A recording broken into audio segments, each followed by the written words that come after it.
White Green, Anthony, Off Your Back, Brazilian Jiu-Jitsu. Got my new Dinosaur Series Sage Green Ultralight D, 235 GSM, top and bottom all canvas. Anyways, we're gonna show a BodyLock pass with a knee cut blend into it, right? So it's a knee cut from a BodyLock pass. So again, real fast, okay, I get my BodyLock, right? I go here, boom, boom, I get my BodyLock, okay? I crunch everything in. I'm over here, right? I'm pushing with my thighs, pulling with my elbows.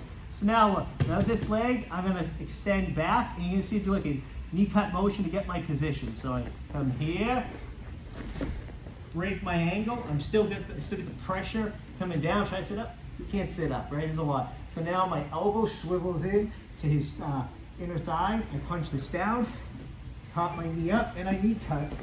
Get to side control. I'll do that one more time. So right here. All right. So right here. Boom. Here, crunch everything in. Really comes back, breaks the hip, punches in, elbow swivel, push the knee down, pop up, pass. All right, try that out. Any questions? Hit me up, OffYourBackBJJ.com. Watch for the release of this, dropping soon. Post.